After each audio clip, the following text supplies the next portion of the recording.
Hey all, this is a quick review of the Logitech K780. I've had this keyboard for a few weeks, so I got a good idea of the feel, the use case for it, and let's get started.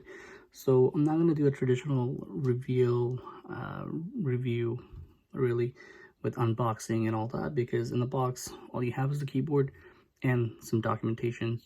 It's a very straightforward keyboard, so let's get right to it. So when you first take it out, you have the keyboard and batteries included. So all you have to do is flip this over like so, pull on this, the slider comes off, you have a little paper, you pull on the paper so the batteries can make contact, and you take the USB receiver out if you need to, and that's it. Put it back like that, flip it around. We're good to go. Now, what I really like is the power button, which is right here. It's actually a switch, so let's turn it on. It's on. You can see it's green. And here we go. So to pair, it's really simple. You have 1, 2, 3 here. You hold down whichever button you want to pair your device with. So the USB receiver is usually number 1. So I'll plug this into my work computer, let's say, press it down, and it'll work as soon as it's connected. But for something, let's say, that requires Bluetooth, let's say an iPad, I can hold down number 2, let's say. It'll start blinking. As you can see here, blinking white. And then once it makes connection, it's ready to go. Okay, so I already have a Windows laptop connected using the USB receiver, and I also have an iPad. So what I'm going to do is place the iPad right here, and there's a little slot here, a cradle really, and you can put in an iPad, an iPhone, anything that'll fit in there. It is at an angle, so whatever you put will also be at an angle. See if you can see that right there. Okay. And you can put it however you want. You can keep it like this, or you can stand it up, however you want to do it. So ideally, I think this is the best way to do it. I think it's just much easier to work with. And if you want, you can also plug in an iPhone there. This is an iPhone SE in terms of size, so let me just lift this up. There you go. Okay. All right, I don't have my iPhone connected, but it works with all Android devices. It'll work with all Windows devices. It'll work with all Mac. Now, for some reason, it doesn't work with my 10-year-old MacBook, but it will work with my 5-year-old MacBook Air. That is probably to do with the Bluetooth technology that the keyboard uses. So if we want to look at how to use it, or how fast it switches between devices, it's actually very quick. So I hit number 1, and my laptop is good to go, which is Windows. There you go. And if I want to switch it to, let's say, the iPad here, I hit number 2, and it's good to go. So it's really fast.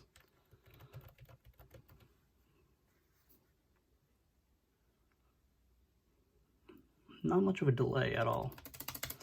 Again, I want to go to Windows, so I have my search there. I hit, let's see if I can catch it really quick. I hit 1, and then it's typing. And then let's try Mac. I hit 2. So you can tell it's really fast, really convenient. Now, use cases. I primarily got this because at home I use a MacBook, and for work I use Windows. Now, since COVID, I needed to get my work computer and my home computer to work with one keyboard.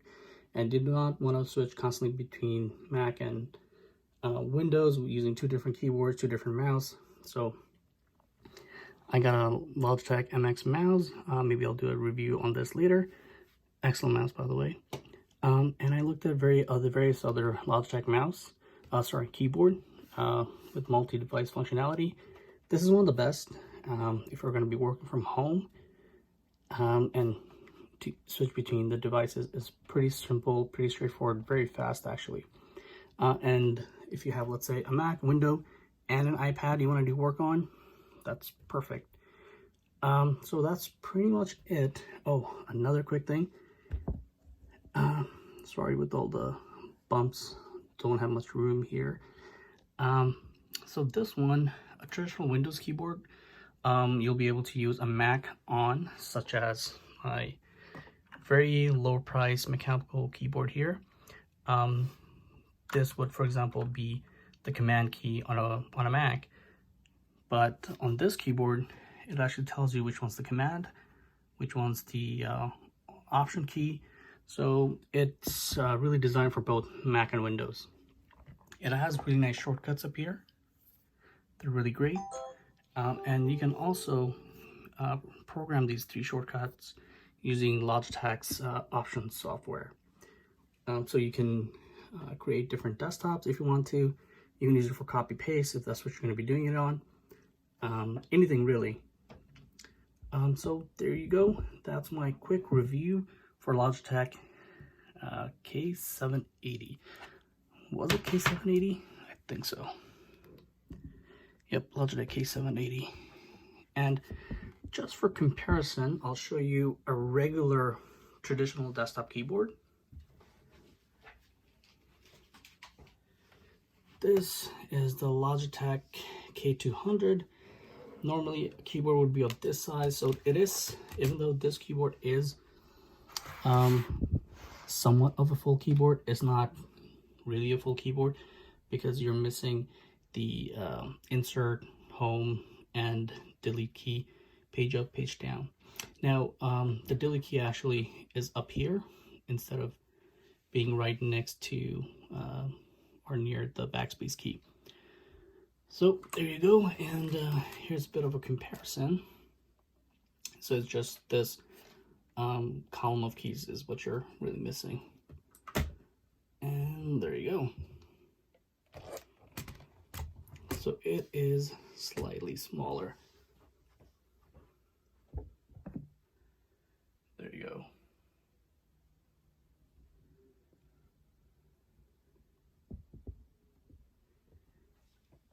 Alright guys, that'll be all for today.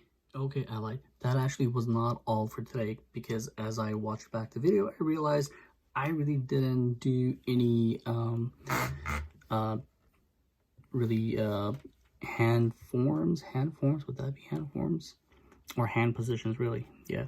So these are circular and a regular keyboard is square, but it really doesn't make much of a difference when you're typing. And I found, compared to my mechanical keyboard there, the Logitech here, I was probably off by 3 or 4 words per minute.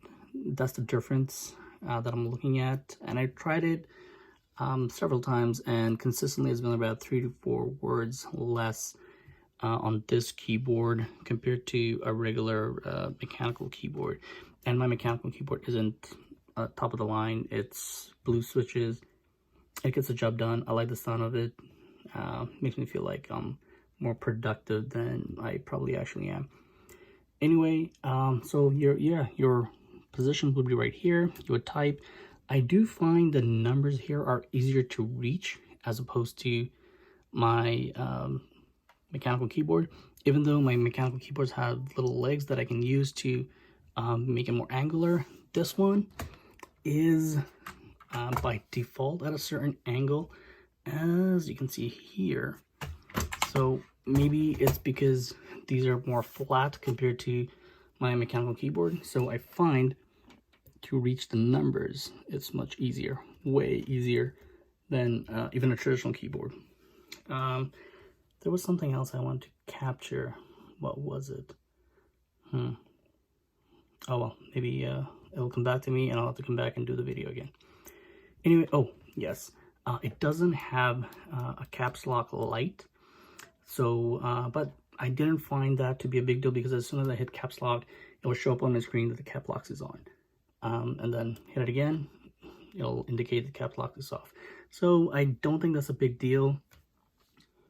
And in terms of sound, it doesn't make a lot of noise. I mean, you could make it if you're really smashing the buttons, but you don't want to do that. If you're just typing normally, it doesn't make a lot of noise, which could be a good thing or a bad thing, depends on how you like your keyboard. If you're going to be working near people and you don't want to annoy them, this is probably great. If you want to sound like you're doing a lot more than you actually are, or you just want to sound productive, maybe a noisier keyboard would do the trick. But to me, it doesn't matter either way. This is pretty great. Sorry if I'm breathing a little too hard. I'm just using my a regular iPhone to record the voice in the video, so if you hear me breathing, sorry. So there you go. It's a really good keyboard, and I would recommend getting it. So I'm doing this in Canada, so this is normally about $100. This is 2020 price. Yeah, about $100 in Best Buy or Amazon, wherever you look, really, 100 Canadian dollars. But I got this for $79.99. It was on sale on Best Buy. So as of right now, it's $100 again. But I have a feeling Boxing Day or what's the other one? Black Friday. Yeah, Black Friday, the price will probably drop down to $80 again. All right, so there you go. Oh, this is not good for traveling. It's too long. It's a bit heavy. Not good for traveling at all. I do recommend